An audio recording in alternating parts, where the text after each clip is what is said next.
Muito bem. Então, estamos aí começando hoje a 11ª aula desta série de estudos intitulada Mensagem de Salvação. Hoje nós vamos considerar um trecho da Palavra de Deus que nós chamamos de a radiografia da raça humana. No último estudo, nós vimos que Deus, olhando dos altos céus, aqui na Terra, ele vê toda a população daqui da Terra classificada em 3 grandes grupos: os depravados, os falsos moralistas e os falsos religiosos.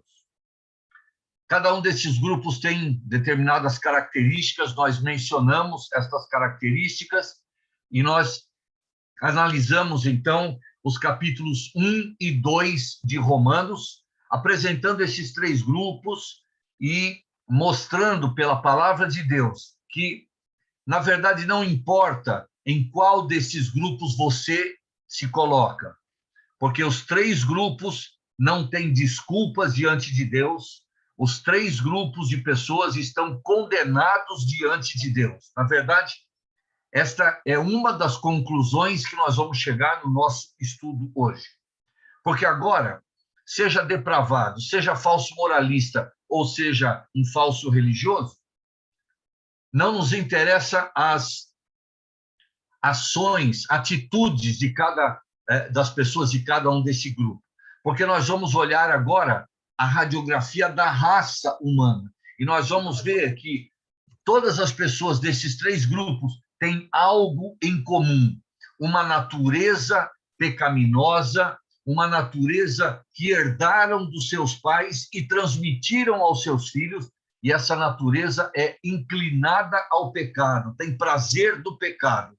É uma natureza, nós dizemos, adâmica, porque ela veio desde Adão para cá, pecaminosa, estragada, corrupta, apodrecida pelo pecado. E nós vamos fazer isso, mostrar, então, essa radiografia, considerando o capítulo 3 de Romanos, a partir do versículo 9. Vamos fazer a leitura, iniciando, então, com o versículo 9, que se conclui. Observa que o trecho que nós vamos analisar, então, é a conclusão que o apóstolo Paulo tem e passa aos seus leitores desta análise que ele está fazendo, inspirado por Deus, da raça humana. Primeiramente, ele dividiu a raça humana em 3 grupos, mas agora ele chega a uma conclusão e ele mostra pontos em comum destes 3 grupos. Que se conclui? Temos nós qualquer vantagem? Não, de forma nenhuma, pois já temos demonstrado que todos, tanto judeus como gregos, estão debaixo do pecado. Como está escrito, não há justo nenhum sequer. Não há quem entenda, não há quem busque a Deus. Todos se extraviaram, a uma se fizeram inúteis. Não há quem faça o bem, não há nenhum sequer. A garganta deles é sepulcro aberto, com a língua urdem engano. Veneno de víbora está nos seus lábios. A boca, eles a têm cheia de maldição e de amargura. São seus pés velozes para derramar sangue. Nos seus caminhos, a destruição e miséria. Desconheceram o caminho da paz. Não há temor de Deus diante de seus olhos. Ora, sabemos que tudo o que a lei diz, aos que vivem na lei o diz, para que se cale toda a boca e todo mundo seja culpável perante Deus, visto que ninguém será justificado diante dele por obras da lei, em razão de que pela lei vem o pleno conhecimento do pecado. Como já dissemos, esse trecho nos faz pensar num exame minucioso e interior da natureza humana. Por isso que nós chamamos a radiografia da raça humana. Não estamos interessados em atitudes externas. Isso nós já consideramos no estudo passado. Mas o que nos interessa hoje é buscar, através dessa radiografia, desse estudo detalhado e minucioso da raça humana, a causa daquelas atitudes que nós estudamos de cada um dos grupos na semana passada. Qual é a causa? O que é que produz todos os pensamentos pecaminosos, palavras pecaminosas, atos pecaminosos, tanto dos depravados, quanto dos falsos moralistas, quanto dos falsos religiosos? Esse trecho coloca diante de nós, então, a causa, de onde partem todas esses pecados cometidos. É uma natureza humana decaída, estragada pelo pecado. E o apóstolo Paulo, para mostrar isso, ele começa apresentando uma pergunta, versículo 9, que se conclui. Qual é a conclusão?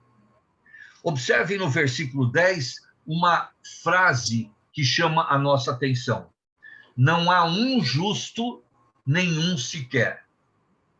Bem, na época do apóstolo Paulo, a população terrena da Terra não era de 7 bilhões de habitantes, hoje é um pouco mais do que isso, mas as palavras continuam sendo válidas, porque, na verdade, essa não é a análise de Paulo, mas é a análise de Deus a respeito da raça humana. E Deus, dos altos céus, diz: não há um justo, nenhum sequer. O que é que significa esta expressão, não há um justo entre os habitantes do planeta Terra? Bem, você sabe o que é uma roupa justa, né? Aliás, essa pandemia tem nos deixado com roupas justas.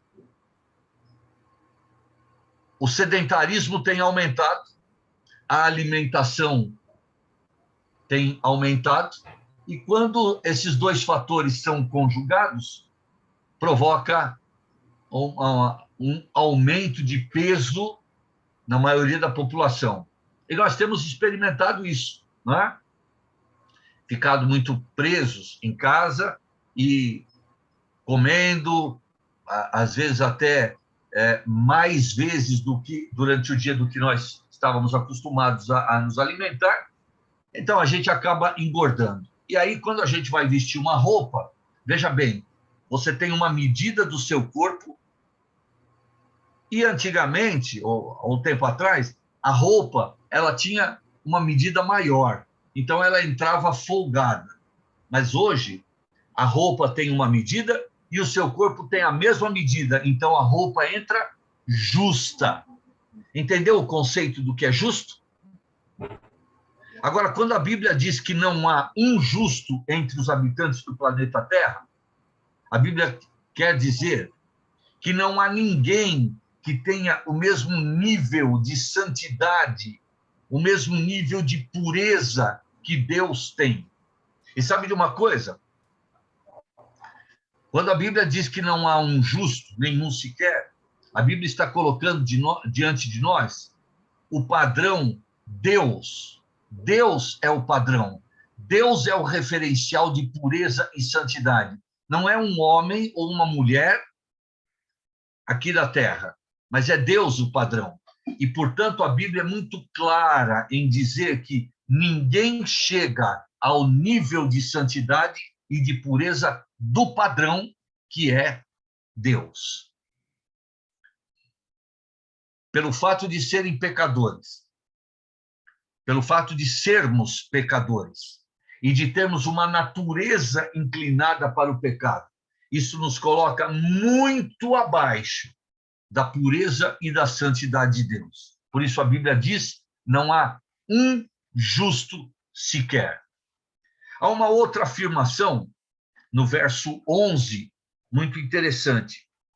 Não há quem entenda, não há quem busque a Deus. Talvez você, lendo a primeira vez esta expressão, você diga: a Bíblia está errada. Como não há quem busque a Deus? O fato de nós estarmos reunidos toda semana Isso já não contraria o que a Bíblia diz? Estamos buscando a Deus. E você sabe de inúmeras pessoas que vão a igrejas, estão buscando a Deus. Bem, então nós precisamos entender o significado verdadeiro desta expressão. Quando a Bíblia diz que não há quem busque a Deus, a Bíblia quer dizer que, por iniciativa própria, o homem não tem a tendência de buscar a Deus. Ao contrário, se você está lembrado, quando nós vimos aqueles dois primeiros filhos de Adão e Eva, Caim e Abel, e quando Caim matou Abel, o seu próprio irmão, ele se afastou de Deus, ele fugiu de Deus, ele não quis viver em comunhão, em contato com Deus. E aquele trecho demonstra, então, qual é a tendência do homem.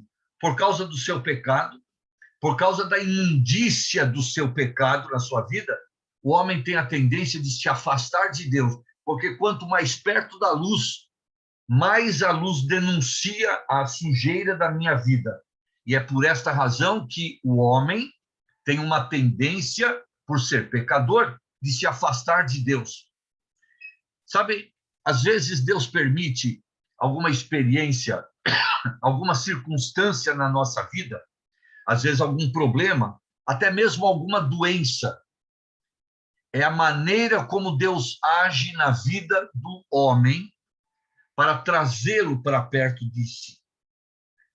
A tendência humana é, quando nós passamos por alguma dificuldade, aí nós levantamos a cabeça ao alto e lembramos de Deus. Então, às vezes, Deus tem que permitir dificuldades na nossa vida, e pode ser que alguém que esteja nos vendo e ouvindo nesta noite esteja passando por alguma dificuldade na sua vida. Eu quero dizer para você, glória a Deus por essa dificuldade. Deus permite tais dificuldades para nos trazer para perto dele. Deus sabe que a tendência do homem é se afastar de Deus. Então, Deus permite dificuldades, porque ele também sabe que, quando nós temos uma dificuldade, a nossa tendência é procurar a Deus. Mas por iniciativa própria, por gosto próprio, por inclinação própria, o homem não procura a Deus. E é por isso que a Bíblia afirma com todas as letras: não há quem busque a Deus. Isso fala de uma inclinação, uma tendência que não existe no ser humano de se aproximar de Deus. Quero chamar a atenção também para uma expressão no versículo 12, quando diz assim: todos se extraviaram, a uma se fizeram inúteis, não há quem faça o bem, não há nenhum sequer. Talvez você, lendo esta expressão, você achou também, olha, a Bíblia está errada. Por que a Bíblia diz não há quem faça o bem?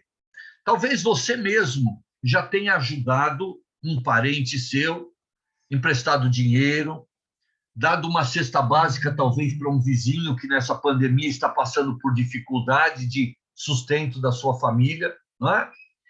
E se você não fez isso, você conhece pessoas que ajudaram outros. Por que a Bíblia diz não há quem faça o bem, não há nenhum sequer? Nós conhecemos pessoas que ajudam os outros.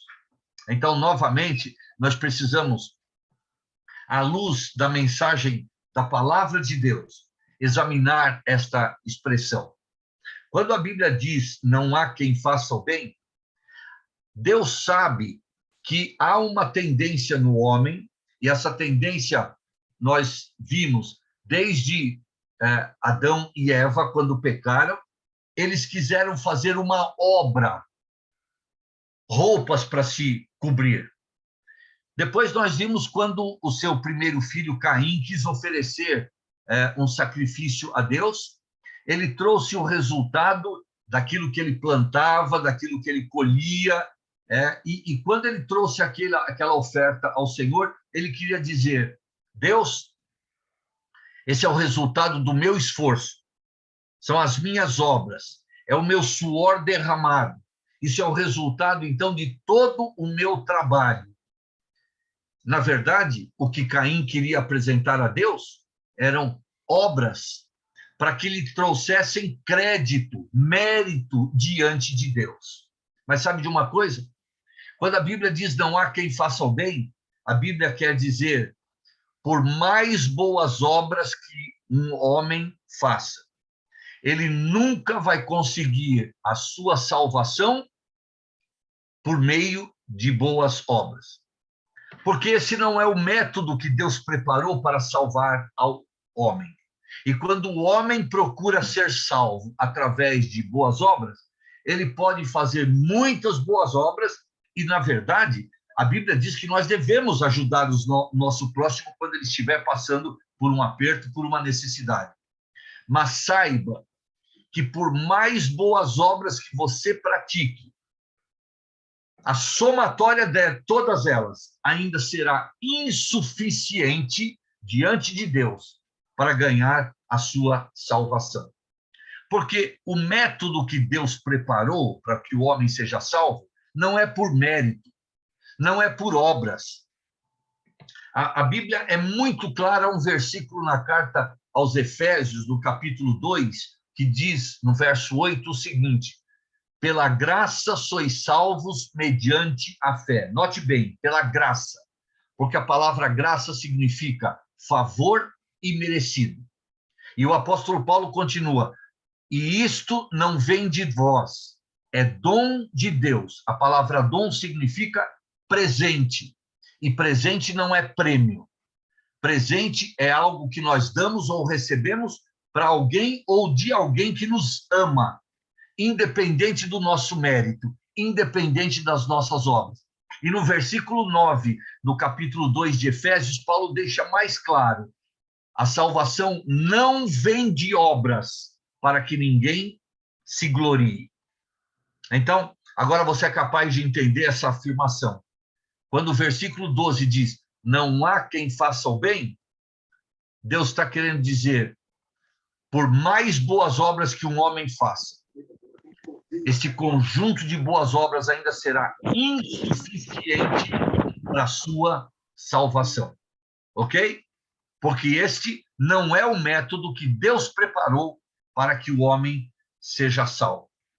Agora, depois de nós analisarmos esses 3 versículos e essas 3 frases, uma em cada versículo, o apóstolo Paulo passa a descrever a natureza humana, a natureza da raça humana. E ele faz isso por partes. Primeiramente, ele começa a descrever o sistema de comunicação do ser humano. Vamos ler novamente, versículo 13. A garganta deles é sepulcro aberto, com a língua urdem engano. Veneno de víbora está nos seus lábios. A boca eles a têm cheia de maldição e de amargura. Você notou a descrição que Deus nos dá do nosso aparelho, do nosso sistema de comunicação, formado por garganta, língua, boca, lábios. Olha lá. A garganta, um sepulcro aberto. A língua produz engano com mentiras, informações falsas, fake news. E como nós estamos mergulhados num mar de fake news nos nossos dias. Lábios, veneno de víbora, uma cobra venenosíssima. A boca, cheia de maldição e amargura. Eu gostaria que você analisasse o seu sistema de comunicação. Você tem usado para estas finalidades o seu sistema? Deixe-me detalhar um pouco mais para você compreender o que Deus diz a respeito de cada um de nós.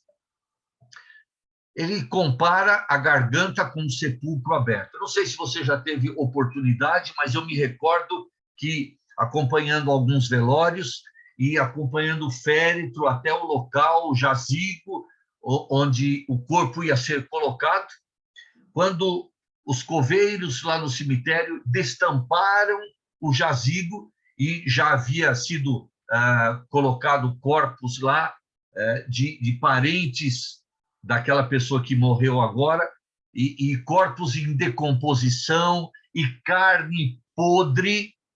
Quando os coveiros tiraram a tampa do túmulo, subiu um cheiro mau, horrível, dando ânsia de vômito na gente, produzindo asco, nojo. Sabe de uma coisa? O cheiro era apenas consequência do fato de que tinha carne em decomposição dentro do túmulo. Quando Deus diz que a nossa garganta é um sepulcro aberto, Deus está querendo dizer que quando o homem abre a boca para falar, Deus não está falando do seu hálito, Deus está falando das palavras que ele emite. Elas são consequência de uma natureza interior estragada pelo pecado, podre. E o que uma natureza podre produz? A língua produz engano com mentiras. Você já tem enganado pessoas com mentiras? Você já tem iludido pessoas e depois desiludido estas pessoas com mentiras? Sabe de uma coisa? Isso é da vontade de Satanás, porque ele é chamado na Bíblia o pai da mentira. Mas quantas vezes nós nos temos aliado a Satanás e usado a nossa língua para enganar pessoas e até mesmo para difamar pessoas, falando mentiras a respeito delas e para elas. Lábios. A Bíblia diz que os lábios do homem, nos lábios do homem, há veneno de víbora.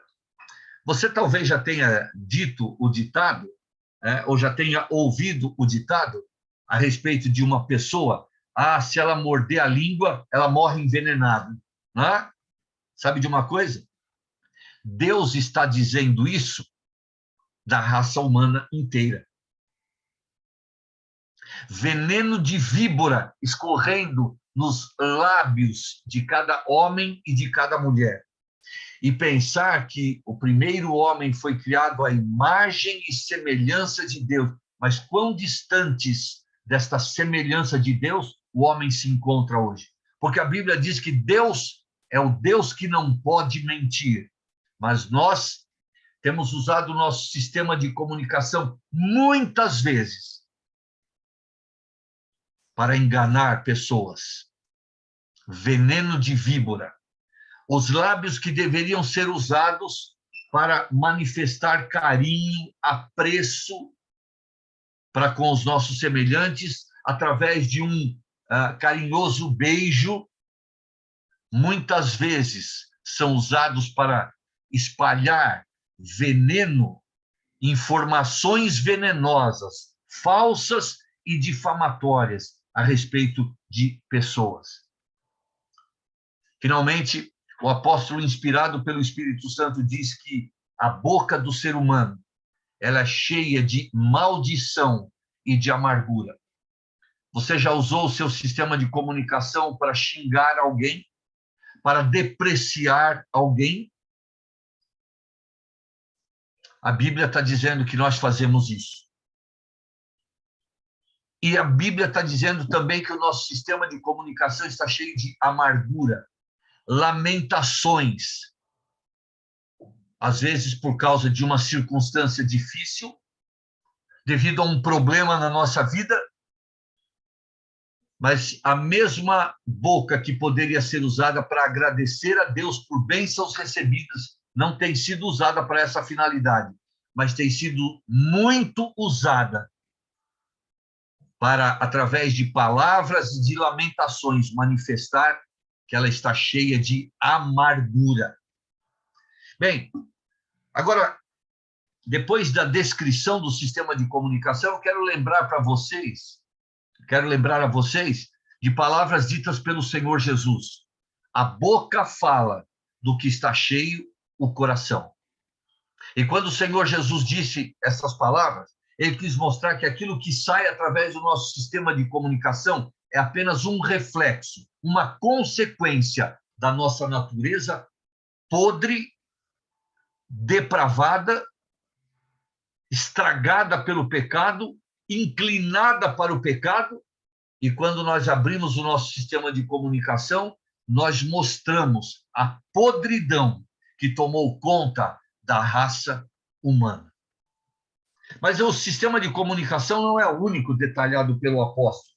Vamos ler mais uma vez a partir do verso 15, e agora você vai encontrar o sistema de locomoção do ser humano, o de transporte, são as nossas pernas e os nossos pés, também descritos pelo apóstolo.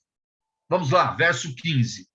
São os seus pés velozes para derramar sangue, nos seus caminhos a destruição e miséria. Desconheceram o caminho da paz. Resumindo essa descrição, nós temos pés rápidos para a prática da violência. E quem faz isso deixa um rastro nos seus caminhos de destruição e miséria. E esta pessoa, na sua vida, não tem paz. Não é verdade? Como nós temos sido ligeiros, rápidos, para praticar a violência, seja física, seja verbal, seja mentalmente. Basta, no trânsito, um carro cruzar a nossa frente sem dar seta, e imediatamente vem um pensamento maldoso na nossa mente. E, às vezes, uma palavra maldosa sai da nossa boca em direção àquele motorista. Não é verdade? Rapidez para retrucar com violência. Nós somos assim, a natureza humana. E se às vezes você tem contido o que sai da sua boca, você não tem impedido pensamentos violentos em relação a uma pessoa. Quantas vezes, a respeito de certas pessoas, nós temos rangido os dentes e dizendo: se eu pego fulano, torço o pescoço dele. Às vezes isso é só um pensamento, mas é uma violência praticada contra aquela pessoa. Não se esqueça que quem conhece os nossos pensamentos, Deus, ele vê a violência que está aqui na nossa mente. Violência que sai da nossa boca. E, às vezes, violência feita pelos nossos membros superiores e inferiores. Mãos e braços, pés e pernas. O que o apóstolo está dizendo é que o nosso sistema de locomoção simplesmente ele comprova o fato de que a nossa natureza está estragada pelo pecado.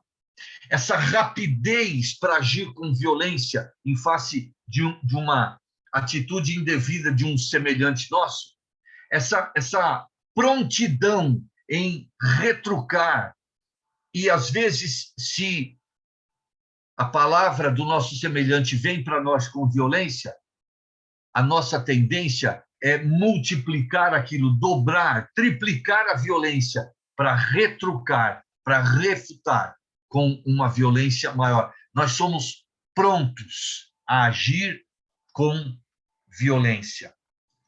E o apóstolo está mostrando que quem faz isso deixa um rastro atrás de si, por onde passa, um rastro de destruição e miséria. É fato. Violência produz isso. Destrói relacionamentos, destrói pessoas moralmente, destrói pessoas psicologicamente. A prática da violência produz destruição, miséria, e faz com que as pessoas que usam este expediente não têm paz, não conhecem paz, não há paz na sua vida, nos seus caminhos. A conclusão que nós chegamos, então, que o sistema de locomoção do ser humano está totalmente estragado pelo pecado.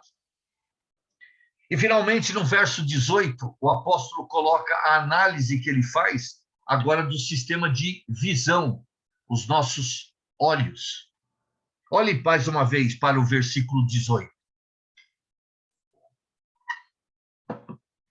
Não há temor de Deus diante de seus olhos. O que o apóstolo Paulo quer dizer ao escrever estas palavras inspirado pelo Espírito Santo acerca do nosso sistema de visão? Que nós temos colocado diante dos nossos olhos, isto é, nós temos lido, nós temos assistido programas, nós temos entrado em sites que não são recomendados. E quando nós fazemos isso, nós estamos manifestando que a nossa natureza, ela não só é rebelde contra Deus, mas ela muitas vezes não se importa com a vontade de Deus. A expressão sem temor de Deus significa isso. Tomamos atitudes, fazemos coisas, e nós não nos importamos em saber qual é a vontade de Deus acerca disso. E, às vezes, pior, sabemos que a vontade de Deus não aprova tais atos. E, mesmo assim, fazemos. Teimamos em fazer coisas contrárias à vontade de Deus. Eu queria que você que está me ouvindo nesta noite, examine quais os livros que você tem lido, que tipo de leitura tem sido a tua leitura, que você tem colocado diante dos seus olhos. Que tipo de programas na TV, na internet, você tem assistido? Que sites você tem frequentado?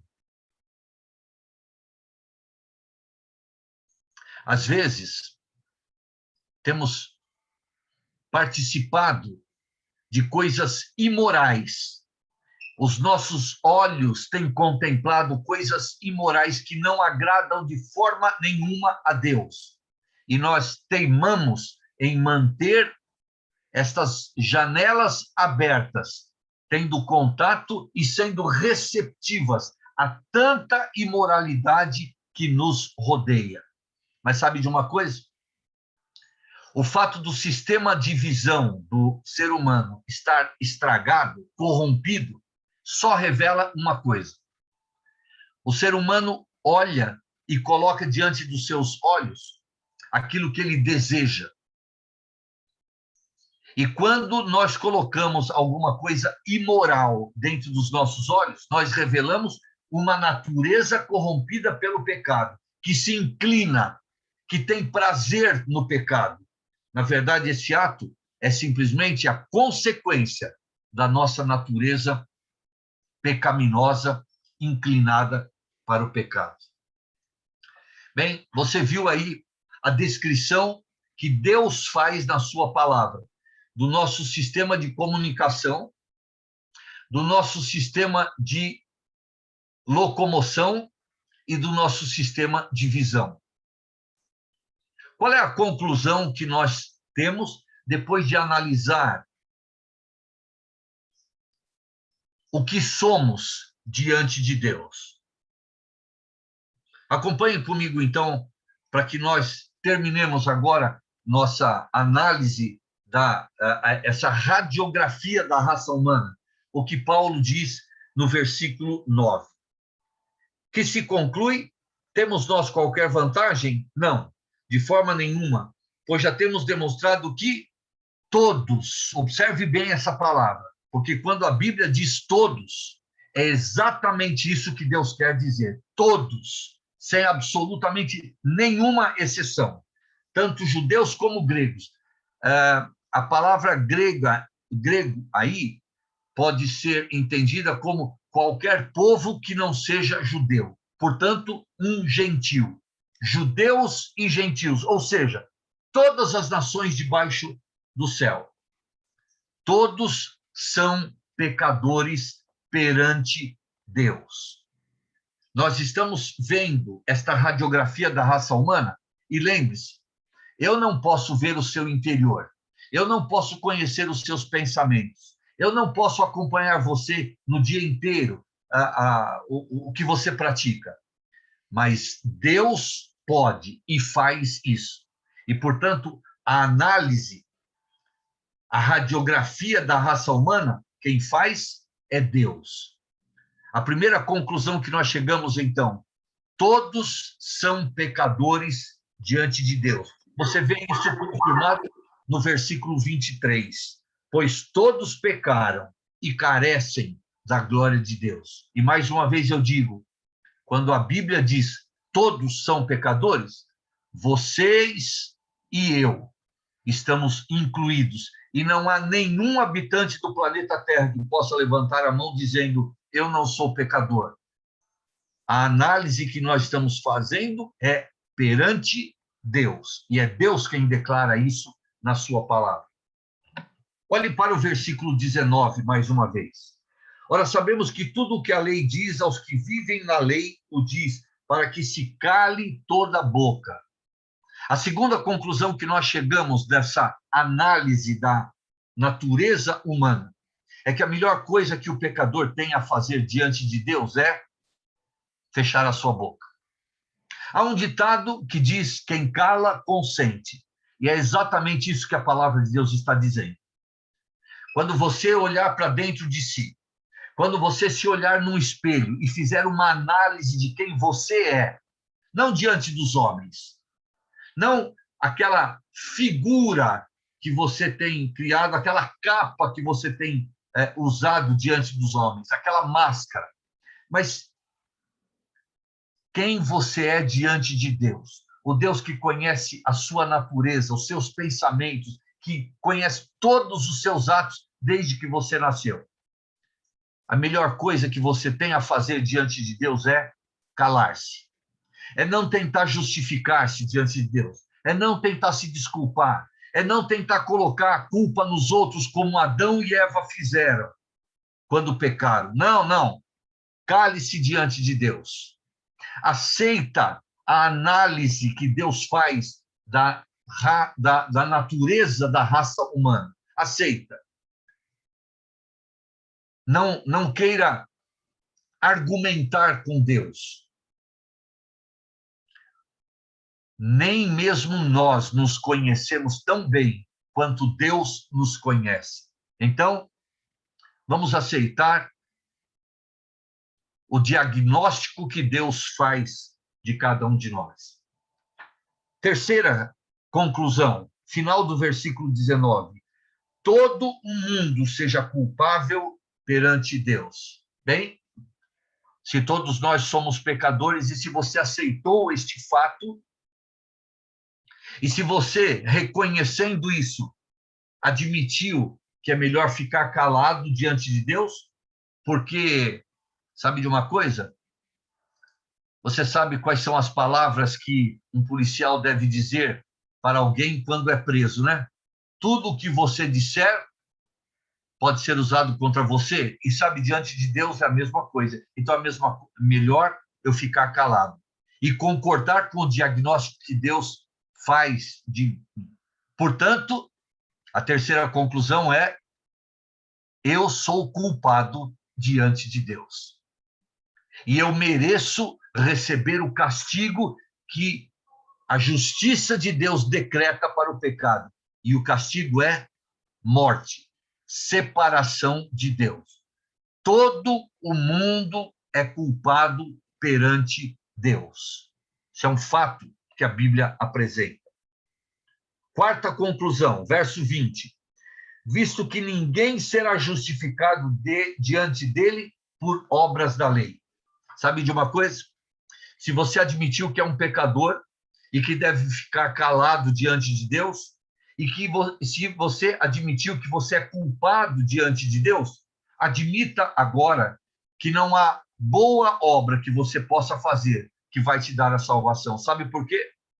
Porque em tudo ali, até mesmo nas boas obras, em tudo que o homem põe a mão, ele estraga, ele corrompe, ele deteriora, ele apodrece.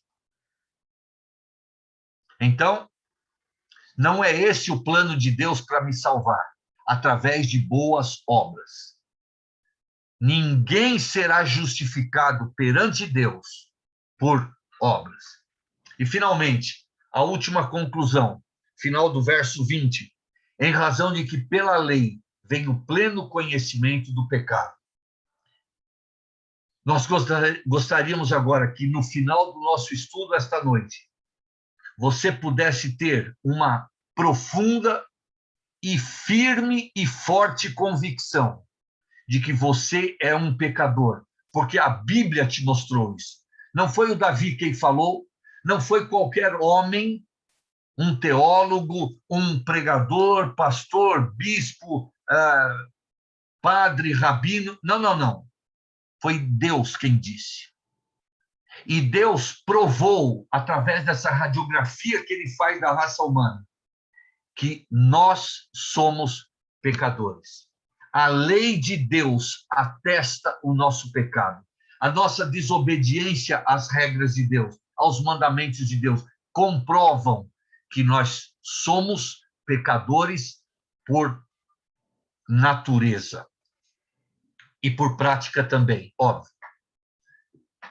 Bem, estamos terminando nossa meditação esta noite. Eu confesso a vocês que não é agradável eu me olhar no espelho da palavra de Deus e ver a minha natureza descrita por Deus desta forma.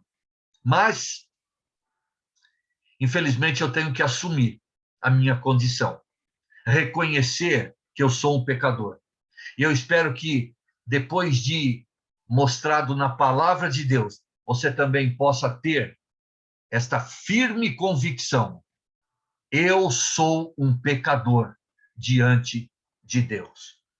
Eu te convido para a semana que vem, Deus permitindo, você possa estar conosco mais uma vez para estudarmos juntos a palavra de Deus. Tenham todos uma boa noite, com a bênção e a proteção de Deus. Amém.